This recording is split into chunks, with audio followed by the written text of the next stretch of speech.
What's the most fucked up thing you've ever walked in on? Story 1. Went bar hopping with some friends a while ago, and one of the girls in the group had a habit of running off when she got drunk and getting into trouble. As soon as we realized she was gone, everyone split up to look for her. I went to check the restrooms. The bar we were in had one restroom for both guys and girls, but multiple stalls. I found a stall with the door slightly open and heard strange noises from inside. I figured she must be sick in there, so I pushed the door open. It wasn't her. It was actually 3 people engaged in an unexpected situation.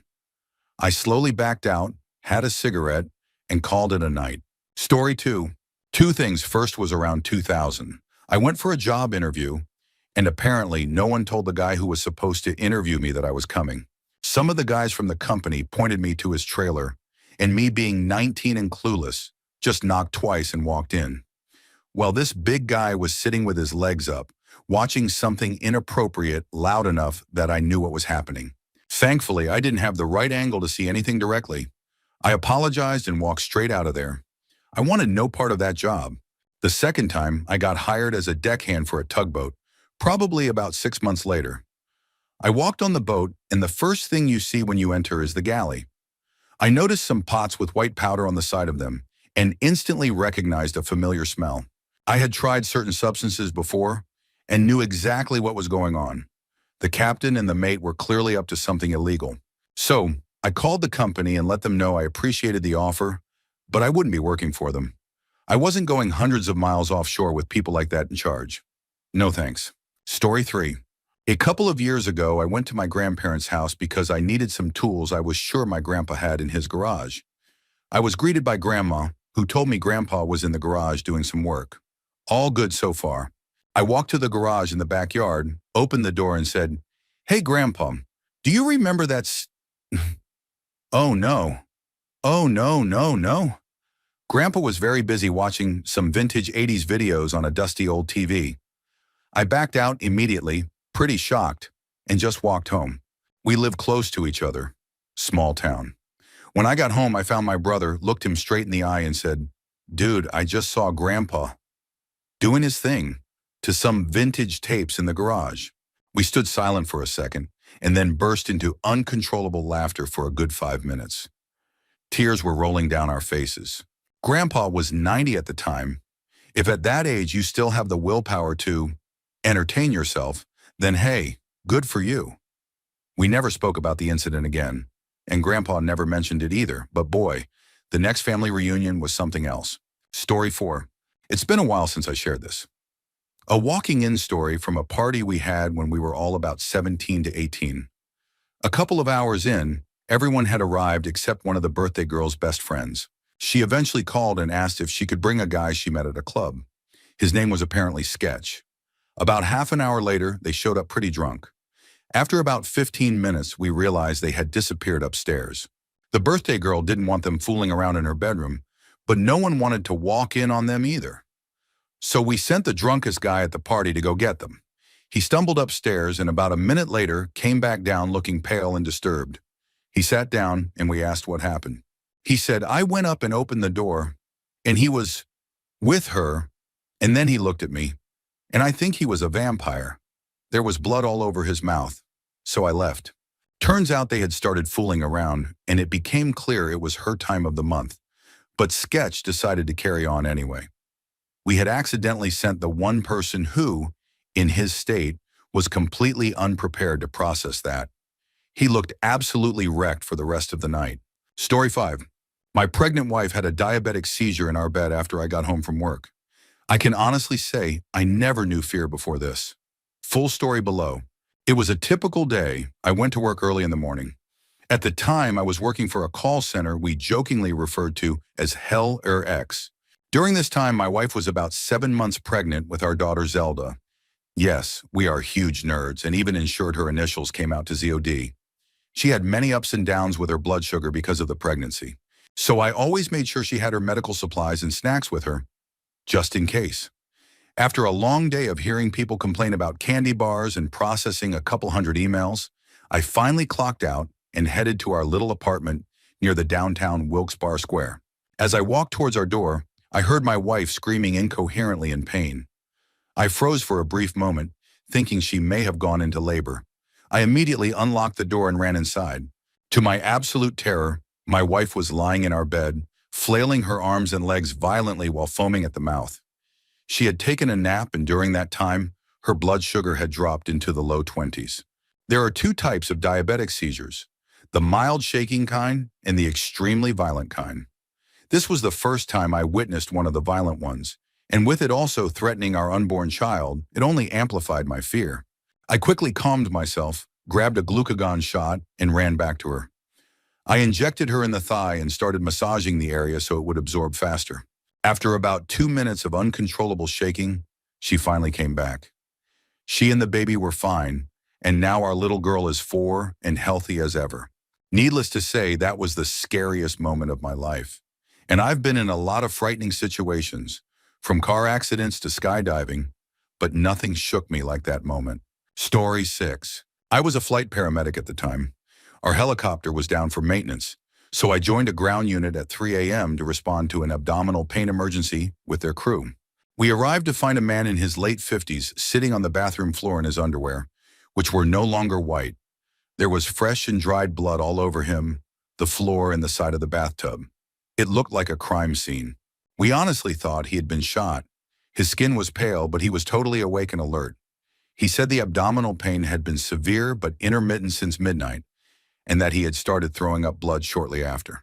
As he was talking, he suddenly stopped mid-sentence, got a blank stare in his eyes, opened his mouth, and large clots of blood just started pouring out. No gagging, no heaving, just a steady flow. It was one of the freakiest things I'd ever seen. About 20 seconds later, he snapped out of it and resumed talking as if nothing had happened. We did what we needed to do and transported him to the ER quickly. I described what happened at the scene to the ER physician. When we entered the patient's room, the doctor began his assessment.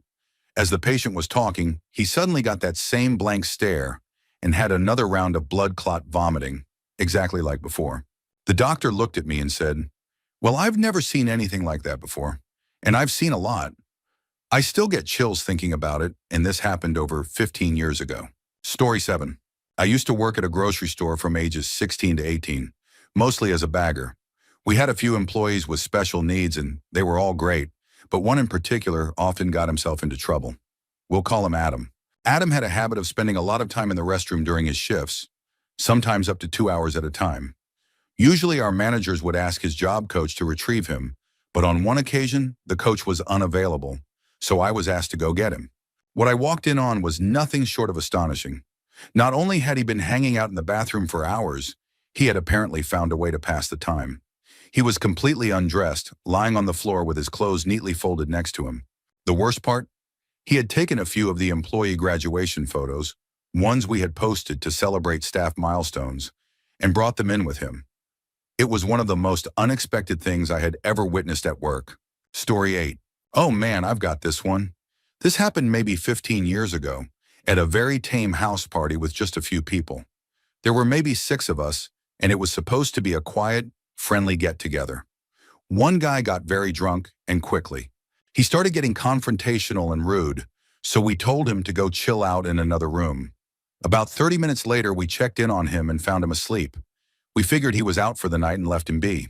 The party went on, and a few hours later, a few of us got hungry and decided to walk into town for a late-night Subway. It took us about an hour to get there and back. When we returned, the house was dark, and everyone had either gone home or gone to bed. We crept in quietly and turned on the front room light.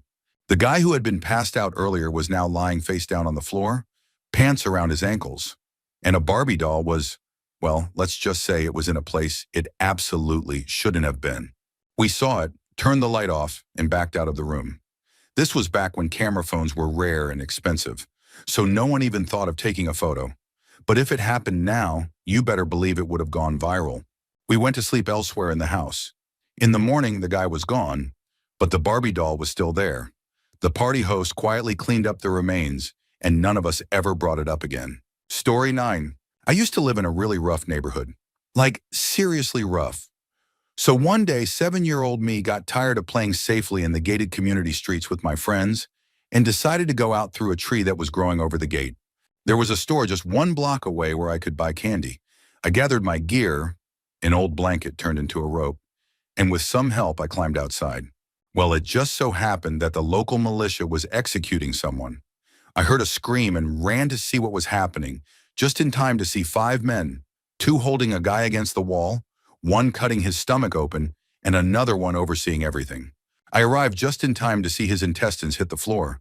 I was in shock. I just stood there, not even realizing what I was witnessing. The militiaman in charge noticed me. He stopped everything and walked over to me. He was very polite. He knelt down and asked me my name and where I lived. Then he picked me up and walked me back to the entrance of my community, handing me over to the security guard. He never threatened me. I actually felt kind of safe around him. But then again, he had just been in the middle of gutting a man. So, story 10. I used to have roommates. One was a massive, angry woman who worked at a bar. The other was a super chill and genuinely cool guy. One day I came home from work, opened the door, and not 10 feet in front of me, I saw my roommate, 6 feet tall, very slim, engaged in a very intimate act with his much larger boyfriend. They were fully geared up, leather, accessories, the works. That was definitely not something I expected to see. Oh, and another time, I came home to find the same female roommate throwing a party. I went into my room to play some video games and found 2 guys hooking up on my bed. She would always complain if I left a plate in the sink, but she was fine with letting people use my room like that. She was truly one of the most two-faced and frustrating people I've ever lived with. Story 11. I had a friend who lived in an apartment during college with 2 other people, a guy and a girl. The girl wasn't paying her rent and had a pet bunny she didn't take care of.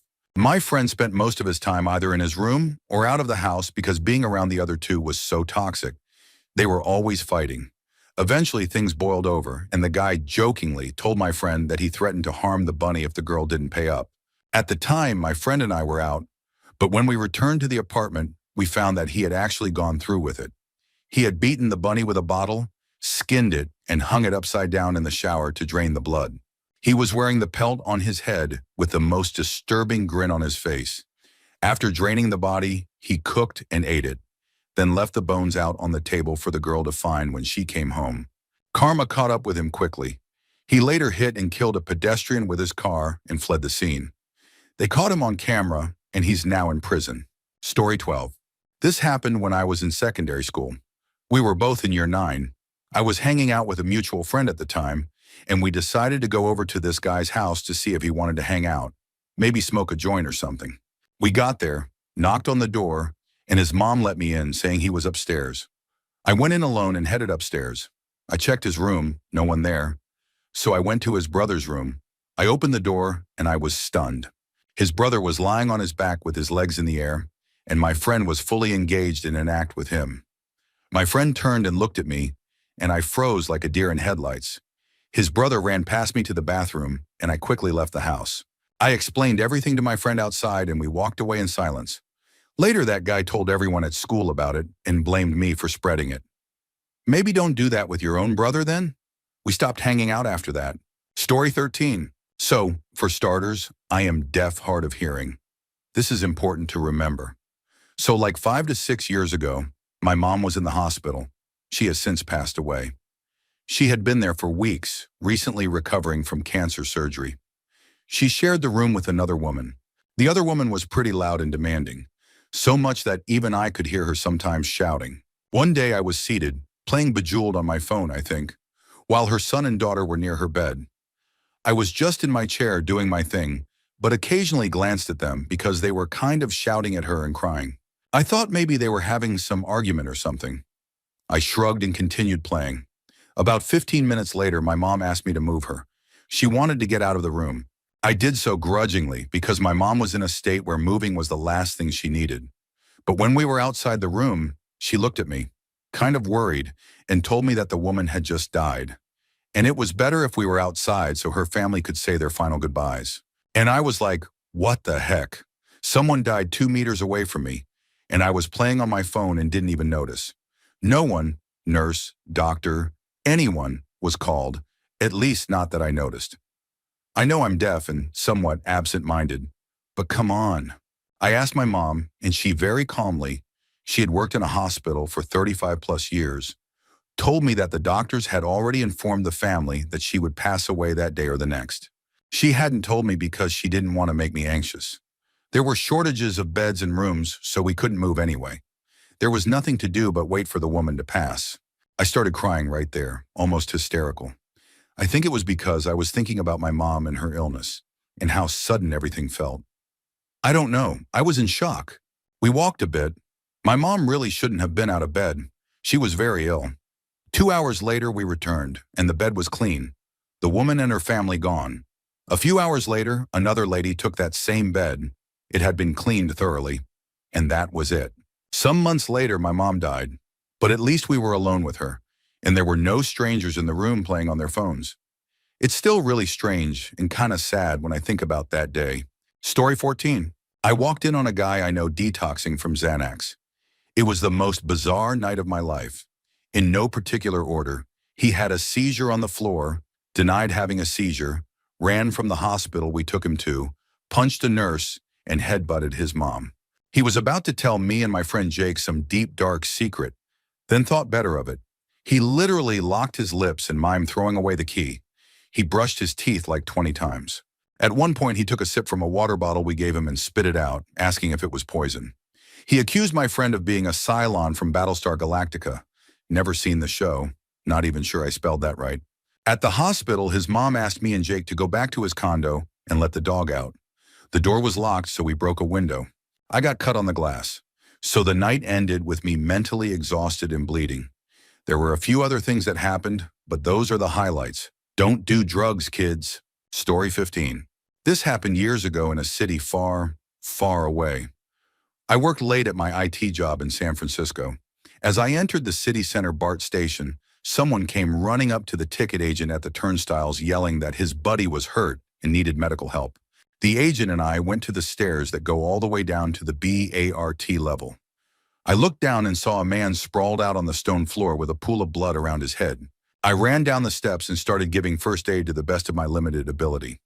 The agent called for police and EMS. A doctor up on the Mooney level was shouting helpful instructions, but wouldn't come down. The stairway had a wall with a handrail, and the wall was only about 5 feet tall. This intoxicated person had been walking on top of the wall and fell off to the stone floor below. He had fractured his skull and was bleeding from his eyes, ears, and mouth. I kept him conscious and immobilized until help arrived.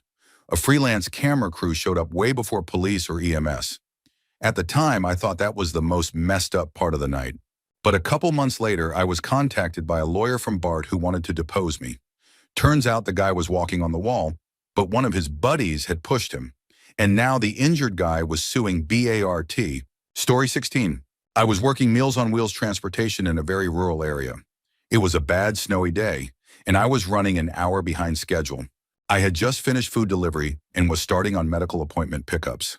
I pulled up to the first client's house, an elderly male. The snow was coming down fast. I backed in and got out of the vehicle. I noticed a snow-covered pile next to my car that didn't look right. I cleared some of the snow off and noticed a foot. I panicked and began frantically digging, thinking the man had fallen and couldn't get up. But as I cleared more snow, blood started showing, a lot of it. When I reached his head, what was left of it, I also cleared his arm to check for a pulse and found a gun. He had taken his own life in the driveway, not wanting to make a mess in the house for his kids. He scheduled a fake appointment so someone would find him. But because of the weather, it ended up being delayed, and the result was worse. Truly traumatizing. I don't remember much about that day, just flashes. I do remember having to be driven home. Yes, the man was a regular, a veteran. Navy, I think. He always wore a hat with his ship's name. Story 17. I was playing in the front yard with friends when I was in 3rd grade. Several emergency vehicles sped past my side street onto the main road and killed their sirens just as they passed. So we figured we'd go see what was going on. It turns out an older brother of a classmate, he was 15, was taking his girlfriend for a ride on his new dirt bike. He sped across the main road and was planning to cut through a church parking lot that backed up to the local trails. The preacher was tired of kids cutting through the lot on their dirt bikes, so he put up a cable across the entrance, with no markers on it. Yep, you guessed it. When we got there, his body was in a giant pool of blood. His head was about 20 feet away, still in the helmet. His girlfriend was screaming and tearing her shirt, trying to press the pieces onto his neck like she could save him. The police pulled her away. The fire department hosed the blood into the grass. EMTs loaded the body onto a gurney, and a cop found a cardboard box and placed the helmet, with his head still in it, on the gurney. That was over 45 years ago, and I still remember it like it was yesterday. Story 18. I don't know if this counts as me walking in. It's more like driving next to. Last year on Super Bowl Sunday, I was driving back to my university around 10:30 p.m. I live in Ohio, and there was a snowstorm that day. While driving on Ohio 117, I was behind a life flight ambulance. The roads were slippery, and snow was falling hard. We were going about 45 to 55 miles per hour when the ambulance hit a patch of black ice and started swerving. It went off the road, barrel rolled into a field, and slid about 30 to 40 yards. I stopped my car, after sliding myself, and ran into the blizzard to help. I checked on the driver and passenger. They were okay. I tried to climb up to help them out, but they got out through the passenger door, which was now facing up. The driver yelled, "We need to help the guys in the back," and opened the side door, now the top of the vehicle. I heard a blood-curdling scream and felt my stomach drop. Other civilians had stopped to help too. We opened the back of the ambulance while a woman and a man held the door. I climbed inside to help another man who wasn't strapped into a seat. He was lying at an angle, partly inside a cabinet. The driver and I grabbed him by his belt. He must have weighed at least 300 to 350 pounds, and moved him to a more stable spot. Meanwhile, another EMT in the back was trying to unbuckle his seatbelt with blood all over his face, likely from impact. The female EMT grabbed supplies from the now upturned cabinets. When we got the heavy man onto a more stable platform, he started screaming, and blood poured from his mouth, forehead, and the back of his head. When he opened his mouth, I swear all his front teeth were gone, just empty, bloody sockets. He tried to fight us off, and I'm pretty sure his leg or ankle was broken too. They asked me to hold on to his legs while the other two restrained his upper body and applied pressure to stop the bleeding.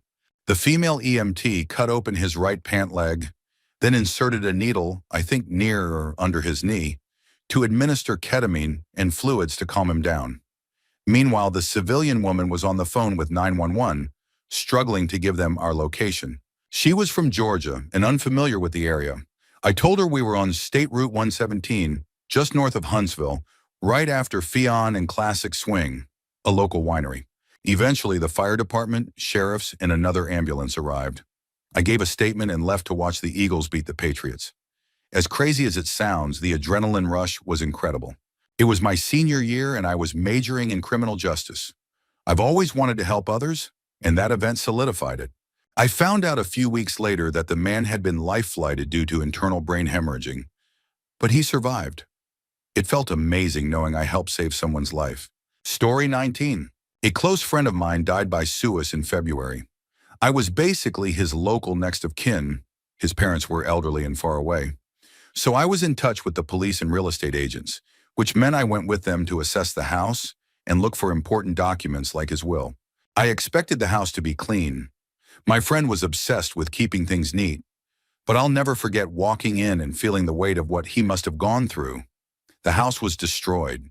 Plants and soil were everywhere, vomit all over the bathroom. Then I remembered the voicemail he left me before he passed, where he mentioned cutting his gas lines. He had tried to blow up the house. The carpet and furniture were burned in places, windows were shattered, and everything inside was frozen under a thin layer of ice from when the firefighters hosed it down days earlier. The last thing I did before leaving was run my hand across the beam where I knew he had taken his life. There was a groove in the wood from his weight. I stood there in silence. Future residents may never even notice it unless they know what happened there. Story 20. A 20-year-old guy was stabbed in the chest in the center of town, in a parking lot. We witnessed two individuals slashing tires, jumping on the roof of the victim's car, and then running away. When we ran to the man who had a wound in his chest, he looked us in the eyes for 10 to 15 seconds, mumbled something, and then died. I called the police and emergency services. When the cops arrived, I described the two suspects as best as I could, and they began the search. During that time, the guy's mother, father, and brother arrived. The father looked strong. The brother cried, sitting on the ground. Some friends were freaking out. And the mother, she was fainting every 5 minutes inside the emergency vehicle. Every time she came back to, she'd scream and then faint again.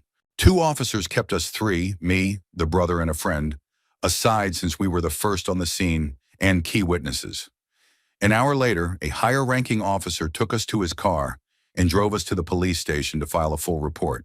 As we were leaving the station after the procedures, several patrol cars pulled up and brought those two suspects to the very same station.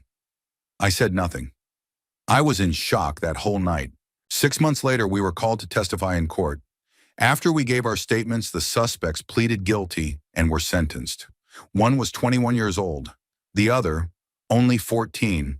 What a terrible start to life. I was 16 at the time. That sight will stay with me forever. Story 21. When I was 18, my mom picked up my then-girlfriend from the movies around midnight one night. We had just seen Wall-E. After dropping her off, my mom brought me to my buddy's house to spend the night. He and his family were like an extension of mine, welcoming me at any hour, calling me son, always feeding me. Truly great people. I walked in, locked the door behind me, and jogged upstairs to his room. I opened the door and found him sitting with a rifle at his feet, struggling to breathe, with a hole in the right side of his head. He had attempted to end his life that night. He passed away in the hospital the next morning. It's one of the defining moments of my life. I think about him often, though time has dulled the sharpness. It's been over 10 years now. I try to be more kind in my day-to-day life, in hopes that even a smile or a genuine conversation might help someone who's silently struggling. I'm not sure if I believe in an afterlife anymore. This event really shook my beliefs, but I hope you found peace, Chris. If anyone out there needs to talk, please feel free to save this. Don't be afraid to reach out. Story 22. I used to be a cab driver in Orlando. I got a call to pick someone up from a house in one of the working-class neighborhoods. As I pulled up, before I could even put the car in park, a woman sprinted out of the house and jumped into the cab, yelling, "Drive! Drive!" Her face was black and blue. Someone had beaten her badly. Then a man came running out after her. I threw the cab in gear and sped off. The guy jumped into his own car and started chasing us down. He kept swerving, trying to push my cab off the road. It was terrifying. This was not how normal people behave. There was a state trooper barracks a couple of miles away, so I headed straight there. The guy stayed on my tail the entire way. I had to run a couple of red lights just to avoid him. He was in full-blown psycho mode. We made it to the state trooper barracks, and once he saw where we were, he backed off.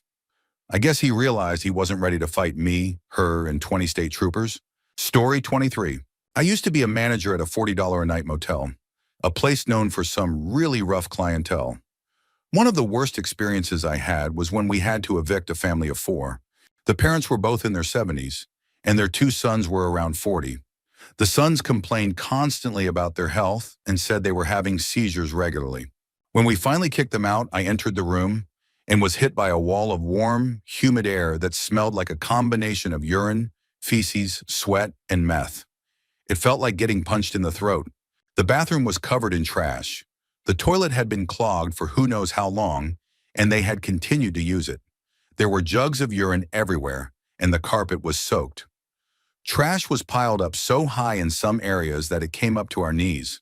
They also had a dog at one point, but it had gone missing, and we never found it, even after digging through the garbage. 2 of my employees and I got pricked by needles during the cleanup. All of us threw up more than once. Story 24. Not the most disturbing thing I've ever walked in on. Some things I don't feel comfortable sharing, but this is one I'll never forget.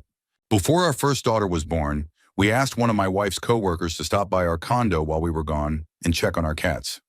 Simple task, just make sure they had food and water in case we hadn't left enough. My wife had been in full nesting mode before we went to the hospital. All the baby clothes were washed, organized, and separated.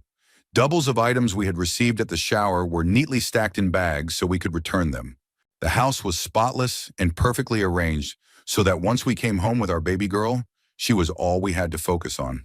We sent my mother-in-law back to the condo late at night because she needed rest, and there wasn't room for everyone in the delivery area. Not long after, she called me, wondering what was going on at the condo. Confused, I left the hospital and came home to find the place in disarray.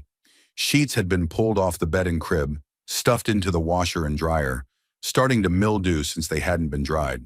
The comforter was thrown across the downstairs couch. The duplicate clothes we planned to return had all the tags removed and were in various stages of being washed. Half-eaten takeout containers were left open on the counter. The packaging and tags were tossed in a corner. And worst of all, the cats hadn't even been fed or given water. I did what I could. I washed and dried the sheets, remade the bed and crib, fed the cats, gathered up the now non-returnable items, and took out the trash. Then I returned to the hospital. I told my wife that her mom just needed a little help getting settled in and didn't break the news until later. After the birth, while my wife and baby were still in the hospital, I kept going back and forth to get the condo back in order. With help from my mother-in-law, we returned it to a reasonable state before bringing them home, but there was nothing we could do about the ruined duplicates. Looking back, it seems her coworker brought along another person and they decided to help set things up for the baby. But they never finished anything and clearly didn't realize that everything had already been prepared. We suspect they used our bed for something intimate. Why else would someone try to wash freshly made, clean sheets and comforters? Didn't make the same mistake for our second daughter. I stocked up on cat food and water and locked every door. Story 25. I'm a nurse. I've seen some disturbing things over the years. When I first started, I worked in a locked geriatric psychiatric unit. Pretty wild stuff went on there nearly every day. From people smearing things on the walls, to elderly patients getting into fistfights, to some of them engaging in inappropriate behavior in the dining room. It was chaos on a regular basis. All of that became weirdly routine. One day I was passing out medications and preparing to check on a little old lady. She was completely bedridden with end-stage dementia. Honestly, she shouldn't have even been on the unit because most of the other patients were there due to severe behavioral issues. As I entered the room, I saw something that still bothers me to this day. A male patient, completely undressed, was pulling her diaper off and attempting to climb on top of her. He was clearly not in his right mind and had no awareness of what he was doing. The situation was incredibly upsetting. We had to report it, notify both families, and start an investigation. Story 26. One time on a tram, I was sitting next to a young woman who was visibly shaken and crying while talking on the phone. Part of the conversation went, "I see him. He's on the tram. What the hell do I do?" The tram was packed, people heading to work and all. But this woman had the full attention of everyone within earshot. The tram slowed to a stop between stations. Public transport, am I right? And we sat there for a minute. The woman hung up the phone, stood up, and squeezed through the crowd, sobbing, walking up to a man and asking if he recognized her. He looked at her, said yes, and went in for a hug. That's when she yelled, "Don't touch me!" Now the entire tram was focused on them. Over the next 10 minutes, she cried while confronting the man, who, as it turns out, was her mother's former boyfriend and had assaulted her when she was a child. Me and other passengers stood between them to make sure she felt safe and wasn't alone. Until the next stop, the man was completely surrounded by angry strangers. Someone asked if she wanted us to call the police and detain him until they arrived. But she didn't want that for some reason. It was heartbreaking. Story 27. Recently, there were rumors going around the school that someone was vandalizing the boys' bathrooms, missing the toilet entirely with their business. I think I caught the duo responsible. It was the end of break time, and I had gone into the nearest restroom to run my retainer under cold water before putting it back in. I heard two guys in the stalls behind me saying things like, "That all you got? And come on, your aim is weak." All while the sound of liquid hitting the floor echoed around them. That was disturbing enough, but I wanted to be sure before confronting them. So I peeked under the divider between stalls and saw two streams of pee hitting the floor in the gap. All I said was, "Whoever is in there, you two are disgusting." And when they came out, they had the most solemn look of disappointment in themselves I've ever seen. I reported it to the next teacher I saw. I'm sick of people like that getting the bathrooms closed for the rest of us who actually know how to use them. Pretty sure they got suspended. Story 28. I don't know if this counts as something extremely messed up, but it stuck with me. I lived in Vancouver for a year back in 2008 when I was 20. I was at the ferry quay that leads to downtown Vancouver. It was a Saturday night around midnight, and I needed to use the restroom. The public restroom near the boarding deck was awful, but I figured I'd go anyway, since the bus would take a while. I stepped inside and immediately heard what sounded like a teenager on the edge between muffled moaning and desperate crying. I turned around, weirded out, and saw 4 legs shifting around under a stall door. I hurried to finish up, but I noticed the cubicle door was slightly ajar. Inside, I saw what looked like a junior high-age girl with a hand over her mouth and a man behind her yelling, "Get out of here!" The girl looked drugged or dazed. She didn't look 18, and the guy appeared to be in his late 20s. I ran out to look for the nearest security guard or officer. There were none. I checked a nearby McDonald's. Still nothing. Then I spotted some cab drivers and frantically explained what I had seen. 2 of them came with me as I pointed out the restroom. Now I was with 2 Cambodian cab drivers, and we pulled the door open. There was shuffling inside, and when they pulled the man out, he was still mid-act. One of them restrained him, while the other helped the girl who was on her knees. She threw a sock out of her mouth and started kicking the man. Her scream was bone-chilling. The police arrived shortly after and arrested the man. We gave our statements. Since I wasn't a Canadian citizen, I couldn't testify in court. But I later learned the girl had knife wounds on her left side and a deeper cut near her hip. She had been staying with her aunt and uncle after a party, got lost trying to get to North Van, and this guy had helped her toward the ferry. A few years later, I got a letter in the mailbox from her family thanking me. She was 16 at the time. The man was sentenced to 120 years with no bail, charged with multiple serious offenses. I'll never forget that night. Story 29. In my sophomore year of high school, I was on our school's newspaper team.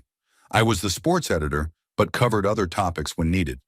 During the last period of the day, we heard a loud explosion and shouting coming from the end of the hallway. Without really thinking about the potential danger, our newspaper teacher told another student and me to run down and see what had happened. Apparently, student safety protocols weren't much of a thing in 1999. So we grabbed the cameras and ran down the hall to cover the story. What I saw still gives me nightmares. There was a burnt smell in the air. What I didn't realize at the time was that it was burnt flesh.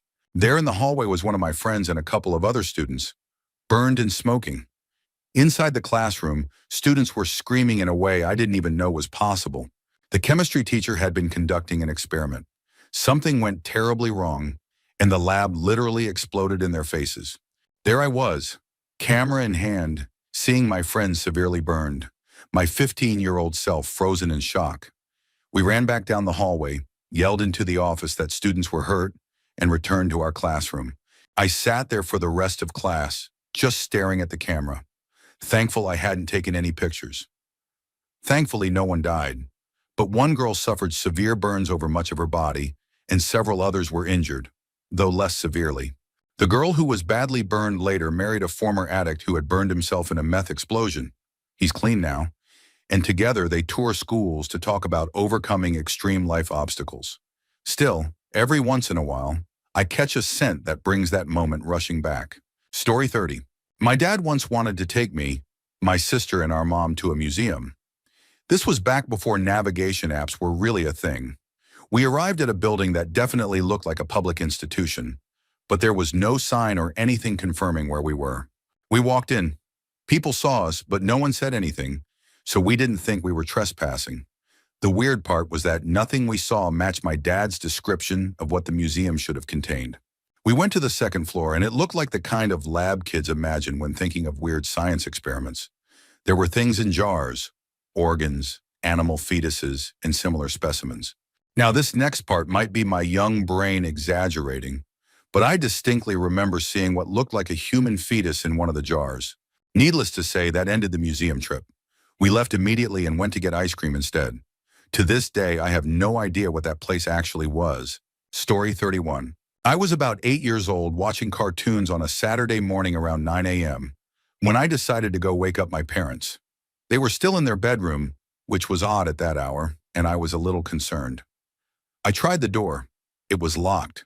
Luckily, I knew how to unlock all the doors in the house, so I picked the lock and slowly opened the door. Inside, my mom was handcuffed to the bed and gagged, while my dad was involved in a private act over her. He saw me, shouted in surprise, and told me to get out, turning toward me, fully exposed. I immediately left, and the atmosphere in the house was awkward and silent for several days. My parents tried to explain what they were doing, but I already had a vague idea, especially since my mom had previously scolded me for looking at those inappropriate websites. It was uncomfortable, to say the least. Story 32. My friend and I went into his backyard to kick the soccer ball around. This was when I was a kid. He had a German shepherd that they kept chained up in the backyard. It was a long chain. His backyard was shaped like an L, with the longest part facing the back door. We came outside and he called the dog over. Normally it ran right over. This time nothing happened. We noticed the chain was stretched tight, tensed, and disappeared around the corner, out of sight. We followed it to where we had line of sight and saw the chain pulled taut, going up and over the fence. We freaked out and ran around the other side of the fence. The dog was hanging by the chain with a weird, blood-colored mush coming out of its mouth. My friend ran inside and got a butcher knife, then came back and started hacking at the chain, trying to break it. His cousin heard the commotion and came out. He freaked out too. He was the tallest of us, so he could reach the part of the chain attached to the fence. My friend and I had to lift the dead dog up. It was a big German shepherd, and we were only 11 years old, to give enough slack so the cousin could detach the collar from the hook. I'll never forget the sound the dog made. He was definitely gone, but loosening the chain must have shifted something in his vocal cords because it let out a low-pitched groan. We covered him up until animal control came to take him away. That moment is burned into my brain. Tongue out, bloody gunk around the mouth, eyes rolled back. It was horrifying. Story 33. So my friend used to be in a really toxic relationship. Not physically abusive, but mentally. She constantly manipulated and belittled him. He worked full-time while she didn't work at all and used up all of his money without even a thank you.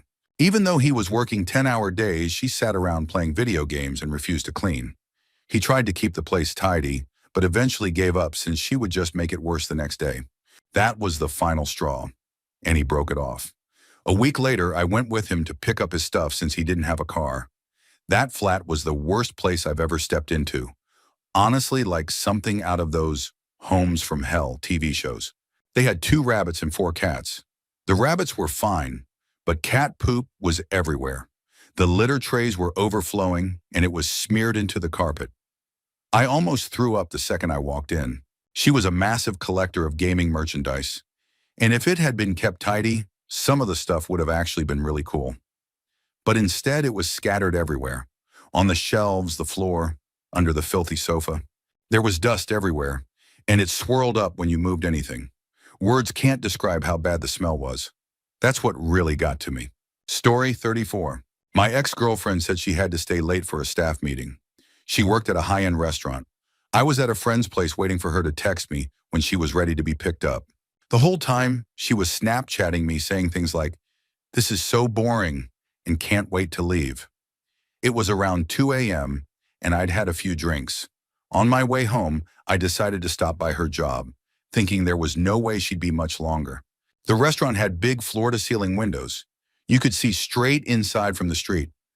I pulled over and watched for a moment. She was at the bar with her boss, no one else around. He walked around the bar and sat next to her.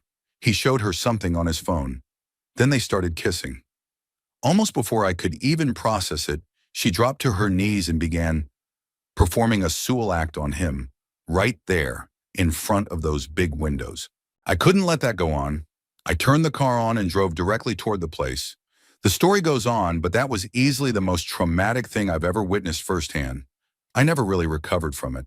I got pretty depressed, gained about 40 pounds, and honestly, I've become pretty disconnected from dating and relationships in general. Trust has been really difficult ever since. Story 35. I used to work in a contracted cleanup crew for law enforcement. We were called in to clean up messy crime scenes, anything from robberies to murders. We also handled suics. One time we were called to a suis on a railway. A man had laid with his body outside the tracks and placed his neck directly on one of the rails, leaving his head between the rails. It was clear he intended to decapitate himself.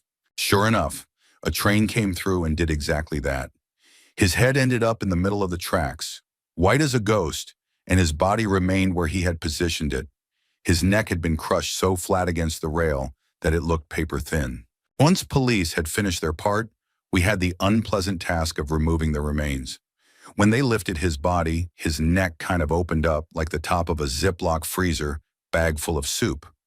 I wasn't the one who moved the body, thankfully. I was off vomiting into the hedgerow. I used to think I had a strong stomach, but that scene was just too much. I retrained, sorry for the pun, after that. Now I work as an electrical safety tester for a housing association. Story 36. My ex-girlfriend overdosed on Hero. She had just gotten out of rehab and was already struggling. A friend of hers had overdosed and died the day she got out, and an ex-boyfriend of hers had taken his own life a few weeks prior. Trying to stay sober through all that was clearly overwhelming, she cried constantly for the first week after leaving rehab. We got back to my apartment after picking her up from her place. As soon as we arrived, she went straight to the bathroom. About 3 minutes later, I heard a loud bang. I assumed it was the upstairs neighbors dropping something heavy. A minute passed and I didn't think much of it. Then for some reason, a story she once told me popped into my head about how her sister had overdosed. She said she knew something was wrong because she heard her collapse and hit the wall with a loud thud. That memory suddenly made me uneasy. I called out to her, just to be sure. No answer. I called again. Nothing. I knocked on the bathroom door. Still no response. Luckily, when I moved in, the bathroom door lock was broken, and I'd replaced it with one that came with a key, which I kept in the hallway closet. I unlocked the door, and there she was, on the floor, face turning blue, barely breathing, pulse frighteningly slow. I called 911. The operator talked me through CPR until the paramedics arrived. She survived. If I had waited even a few more minutes, I don't think she would have made it. I don't consider myself a hero. She started using again the very next day. A few weeks later, she stole money from me and began seeing someone else who lived a similar destructive lifestyle. Still, the image of her nearly lifeless on my bathroom floor will never leave my mind. If you're reading this, don't shame addicts. Try to understand them. Try to show love. That's what they need more than anything. Story 37. I'm a first-time mom. I'm still not used to the kind of love you suddenly have for this tiny little tornado who completely takes over your life. The weight of being responsible for another person's life is something I haven't fully come to terms with yet. Well, just a few nights ago, I went to check on my daughter sleeping in her crib. And I kid you not, there was a giant spider sitting on her cheek. I'm talking mutant size, straight from Chernobyl kind of huge. I'm not even afraid of spiders, but this one, I could see the individual hairs on its legs. I swear I could have braided them if I wanted to. I'm ashamed to admit I stood there frozen for at least 3 seconds, and then suddenly snapped out of it, woke her up, sprinted across the room, and snatched that ugly thing off her face. Since then, I haven't found the spider. It's hiding out somewhere, and I've been completely paranoid ever since. I haven't let her sleep in that room. She's been sleeping in my bed instead. What's worse is now I'm incredibly scared that I'll freeze again if something happens in the future. What if she falls? What if she runs into the street and I just stand there like I did? Honestly, I've walked in on a lot of disturbing things in my life, but the lasting fear from that moment has stuck with me more painfully than anything else. Story 38. I went to church with my family one Sunday. We were visiting my grandma out of town, and it was my first time going to church. My uncle was living with my grandma at the time. He was really quiet and deeply depressed. He was a Vietnam veteran and would spend hours watching C-SPAN in the basement. He barely interacted with us. The only real memory I have of him engaging with me was when he pushed me on a swing once in their backyard. After church, we got back home, and my dad asked me to go downstairs and get my uncle for dinner. I walked to the basement where he always was. I opened the door and found him sitting on the couch, a shotgun between his legs. The barrel rested at the place where his head used to be. There was a hole in the wall, and blood and brain matter splattered everywhere. It was gruesome. But my first thought wasn't about what I had seen. It was about having to tell my dad that his brother was gone. My dad is the kindest, smartest, most loving person I know. He's also incredibly strong. He had been visiting my uncle a lot recently, trying to help him through his sadness. The worst thing I've ever walked in on wasn't my uncle's body. It was the look on my dad's face when he saw mine. He knew instantly. His smile disappeared, replaced with a sadness so deep that it's been etched into my memory ever since. Story 39. I worked at a gas station a few years ago. The restrooms weren't inside the shop. They were around the back of the building. We had a policy that if someone took longer than 30 minutes in there, we had to go check on them. One day, a guy came in and asked for the key. I was busy with customers for nearly an hour before realizing the key was still gone. I figured he had just forgotten to return it, which happened all the time. So I went to the back of the building and heard groaning coming from inside the restroom. I knocked and asked if everything was okay, but there was no response. Just heavy breathing and weird grunting. I assumed he was either having a medical emergency or was high out of his mind. Either way, I had to open the door, per policy. As soon as I did, the smell hit me like a truck. It was the worst thing I've ever smelled, easily 10 times worse than anything I could have imagined. I nearly threw up on the spot. Then I actually saw what was going on. The guy who had taken the key was sitting on the toilet, still in the middle of his business, and his girlfriend or wife or whoever she was sitting on his lap. Her skirt had been arranged to cover what was happening. When I opened the door, she jumped up and ran past me, screaming like she'd witnessed a murder. There I was, standing face to face with a man in the middle of one of the most revolting things I've ever seen or smelled. His pants around his ankles, water still refilling in the toilet bowl, and the saddest look of shame on his face. Then, as if things couldn't get worse, the tiniest little fart slipped out of him. I just stood there for a second and then burst into uncontrollable laughter. I laughed so hard I teared up and had to sit outside on the ground to recover. Story 40. This happened about 7 years ago when I was living in Minneapolis. I had just gotten off work and needed to take 2 buses to get home. My connection point was in a pretty rough neighborhood, but it was only 3 p.m., so I wasn't too worried. After waiting a few minutes, a white van suddenly sped around the corner, and a naked woman came tumbling out of the open door. The door slammed shut, and the van sped off, running a red light in the process. The woman saw me since I was the only other person on the street, and ran straight toward me yelling, "Call the police! Call the police!" I should mention she looked like she had been beaten, and there was blood all over her body. I gave her my coat, Minnesota fall weather, and immediately called the police. Less than a minute later, the same white van pulled up right in front of us. A man got out of the back and walked toward us. When he saw that I had the phone to my ear, he muttered a curse and lifted his shirt to grab a gun from his waistband. I truly thought I was going to be killed right there for simply being in the wrong place at the wrong time. Just as he started to lift the gun, 2 cop cars turned onto the street. The van sped off. One cop car gave chase while the other stopped to help us. I was taken to the precinct to give a statement. I got home hours later and cried under the covers for a long time. I'll never forget the look of absolute terror on that woman's face as she ran up to me. Story 41. My fiancée was in the hospital giving birth. Labor had been going on for about 18 to 20 hours, and I was taking a turn to rest while her mother stayed with her. I woke up to her screaming, turned over, and saw that no one else was in the room. And our son was lying on the platform at the end of the bed, still attached to the umbilical cord. He was blue and not moving. I freaked out and sprinted down the hall trying to find help. The hallway was deserted. I eventually found my way to the NICU and began banging on the door, begging for help. One of the nurses came to the door, and I explained what was happening. She rushed back with me to the room. By the time we got back, our son was awake, crying, and totally fine. His mom had left right before I woke up to get help and had been successful. What I found out later made me furious. My fiancée had told the nurse she felt the baby coming, but the nurse brushed her off and said, "He won't come without some help." I guess our son took that as a challenge and decided he was coming out, right then and there. After the nurse left, my fiancée told her mom something was between her legs. Her mom lifted the blanket and saw the baby's head already out. There was no assistance, no medical support. He just delivered himself. Story 42.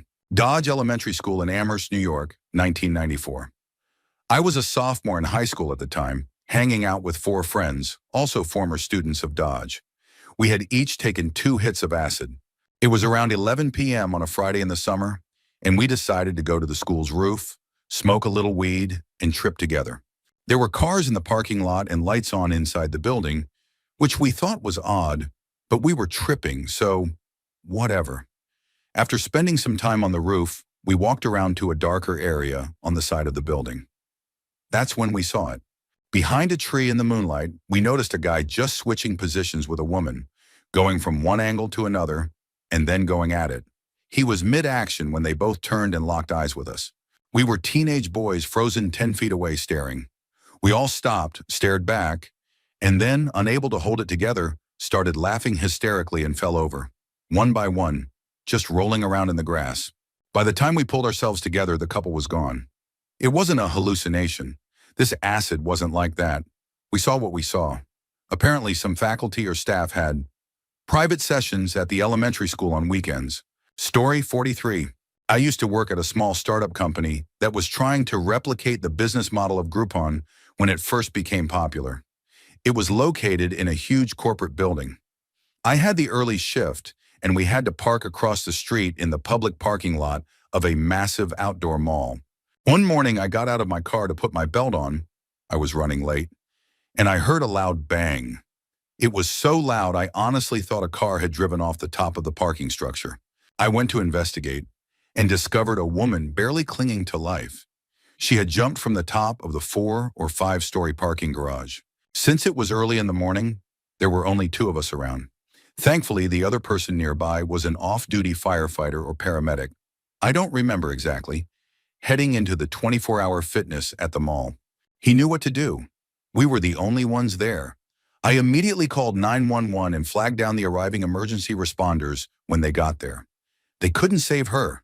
I watched her paralyzed body let out a single tear before she passed away in front of me. I went into work, told them what happened, broke down, and quit on the spot. I've never gone back to that place since. Story 44. Late to the party, but this one's my old roommate's story.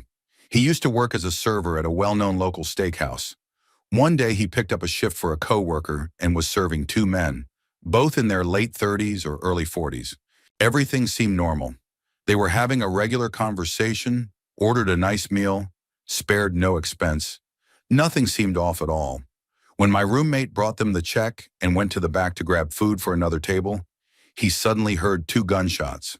Turns out one of the men was the older brother of the other guy's girlfriend. The boyfriend had reportedly gotten the sister addicted to meth and was also pimping her out. The brother found out and lost it. He shot the man in the head right there in the middle of the restaurant, then turned the gun on himself. According to my roommate, there was brain matter everywhere. Both men were still twitching for quite a while after. One of them was even kicking himself in the chest over and over for a couple of minutes. He tried not to let it show, but I know it really messed him up. Story 45. Walked in on a guy shoving what looked like a pogo stick into the backside of a bull. I was at the vet with my mom, getting one of our horses looked at. Got bored, wandered over to the livestock area, and there they were. 2 guys absolutely in their element, working through an endless line of cattle. One with the Ass Blaster 10,000, the other with a cup on a stick standing at the ready. I just sat there on a bucket and watched them go. They didn't say a word. I figured anyone doing that much, probing probably had more important things to focus on than small talk. As awful as it sounds, it was still more entertaining than listening to my mom and the vet talk about the horse.